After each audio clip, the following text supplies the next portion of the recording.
किसी भी संवेदनशील नागरिक की ये चिंता तो है कि देश का संविधान बचाना है, उसके वास्तविक मूल्यों को बचाना है। जो लोग पहले कमिटेड वोटर नहीं है, जिन्होंने इस सरकार भाजपा को वोट किया था, बहुत सारे बच्चे ये मानते हैं, युवा मानते हैं, महिलाएं ये मानती हैं कि उनको अब घुटन हो रही है। मैं ये भी मानती हूँ कि इस देश के इतिहास में इतने घाव हैं कि वो अब जरा सी खुरुचिए तो बिल्कुल खून बहने लगता है। तो मुझे सबसे ज्यादा बेचैन बात आजकल कर रही है, जिसकी वजह से मैं बिल्कुल अब बोलने को राजी हूँ कि ठीक है, मैं इन मंचों पे बोलूंगी। तो ये वो क्या प्रोपोगंडा है? वाला असर है कि पिछले 84 से ये एक लोगों को नरेटिव दिया जा रहा है बार बार कि इस देश में हिंदू अल्पसंख्यक हो जाएंगे, मुसलमान हावी हो जाएंगे, मुसलमान जब आबादी बढ़ जाएगी तो सेकुलरिज्म खत्म हो जाएगा, शरिया लागू हो जाएगी। तो ये भी नरेटिव चल रहा है और मुझे लगता है समाज में इस नरेटिव को जिस तरह से काउंटर करना चाहिए था तो वो लोगों ने किया नहीं। और उसकी वजह यही है कि जो ये सो कॉल्ड सेकुलरिस्ट पार्टियां हैं ये समाज में लोगों के बीच में काम नहीं करती हैं। वो बात अलग है कि आज चुनाव में विकल्प नहीं है तो कोई भी हो जाए, लेकिन जितनी भी ये क्षेत्रीय दल है या कांग्रेस इंक्लूडिंग, जो समाज में जुड़ करके और लोगों का जो पॉलिटिकल अवेकनिंग करनी चाहिए इशूज के संविधान के बारे में, दो प्रोफेसर हैं हमारे यहाँ जागरूक इस पैनल में, तो वह जरूर मैं जानना चाहता हूँ कि क्या कुछ ऐसे वोटर हैं जिनको बड़े खतरे दिख रहे हैं कि अगर यूपी में बीजेपी आती है और फिर दिल्ली में और मजबूत होते हैं तो जो बात हो रही है कि संविधान बदलने की, जो बात हो रही है कि भाई हिंदू राष्ट्र बनने की, जो और तमाम बड़े मुद्दे हैं, कल्चरल जो विविधता है खत्म होने, क्या? क्योंकि मैं देख रहा था कि जो लखनऊ यूनिवर्सिटी की पहले वाइस चांसलर थी प्रोफेसर रूपरेखा वर्मा, वो जीप में खड़े होकर इस बार प्रचार कर रही किसी के प्रति। मैं दिल्ली से मैंने देखा कि बहुत लोग आए हुए, केरल से बहुत लोग आए। तो बहुत सारे लोग ऐसे भी इस चुनाव में काम कर रहे हैं जिनको इस पार्टी उस पार्टी से लेना देना नहीं है। उनके लिए लार्जर इशू भी है कि भाई भारत अगले 10-20 साल में क्या होगा। क्या इस तरह का डिस्कशन यूनिवर्सिटीज में है प्रोफेसर प्रीति चौधरी जी? आपने बहुत ही महत्वपूर्ण बात कही है, क्योंकि जैसा ये पैनल बना है और मुझसे जो पहला सवाल था महिला मुद्दों से संबंधित था, लेकिन महिला से ज्यादा जो बड़ी मेरी एक चिंता है वो भारत के नागरिक के रूप में है कि वास्तव में यदि जिस ढंग से ये सरकार चल रही है, तो मुझे भी ये चिंता होती है कि जो हमारे देश की संवैधानिक जो आत्मा है, जो उसके मूल्य हैं, उनको हम कैसे बचा पाएंगे। देखिए, देश की एक बहुत बड़ी संख्या है जिसमें बहुत सारे लोग हाशिए पे रहे हैं, जिसमें महिलाएं भी शामिल हैं।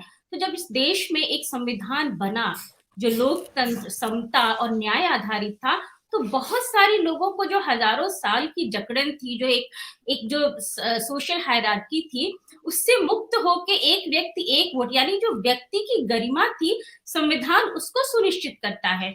और वो संविधान कानून के शासन की बात करता है, विधि का शासन। लेकिन देखिए, मजाक क्या है कि सब लोग बोलते हैं कि लॉ एंड ऑर्डर बड़ा बढ़िया रहा। लॉ एंड ऑर्डर का मतलब क्या है कि जबरदस्ती आप कर्फ्यू लागू कर दीजिए, एक बड़े वर्ग की बात मत सुनिए, प्रोटेस्ट का अधिकार छीन लीजिए और बंद कर दीजिए, तो लॉ एंड ऑर्डर मेंटेन है। जहां चाहे ऑर्डर जो बुलडोजर चला दीजिए।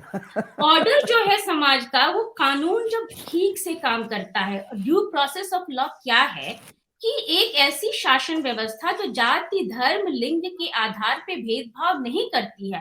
तो इस देश में आज आपको लगता है कि एक 20% मुस्लिम आबादी टारगेट है, कल ये जो आप बार बार अतीत में जा रहे हैं, बार बार आपको जो हिंदुत्व का आकर्षण है, जो सांस्कृतिक राष्ट्रवाद है, अंततः उसकी आधारशिला क्या है? जो आप बार बार सनातन धर्म की बात करते हैं, वो धर्म क्या मानवीय समानता पे तो आधारित है नहीं, वो तो उसी श्रेणी क्रम में है ना। तो आज मुसलमान टारगेट है, एक बड़ी आबादी का वोट बैंक के रूप में इस्तेमाल कर रहे हैं हिंदुत्व का, उसमें इंजेक्शन लगा के। तो कल को ये चिंता सबको हो जाएगी ना कि आखिर हमारा अस्तित्व कहाँ जाएगा।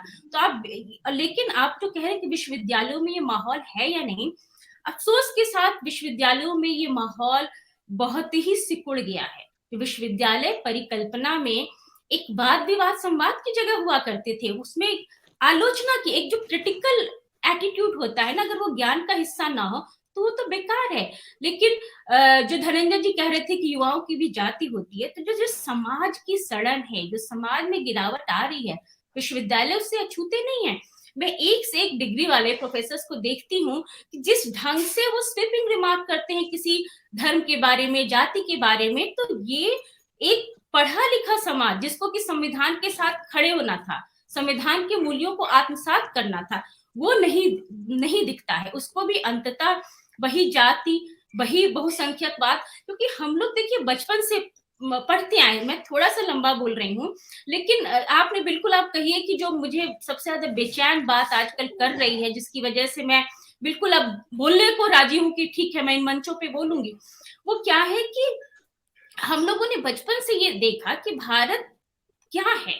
यूनिटी इन डाइवर्सिटी, डाइवर्सिटी विविधता, उस विविधता को खत्म करने का कोई भी प्रयास, हजारों सालों से तमाम लोग आए, रच बस गए, संस्कृति का हिस्सा बने। आप लोक जीवन को देखिए, ग्रामीण जीवन में लोग धार्मिक हुआ करते थे, पूजा पाठ करते थे, लेकिन ये वैमनस्य और नफरत नहीं था। तो धीरे धीरे कैसे एक आम जन के अंदर नफरत भर दी गई।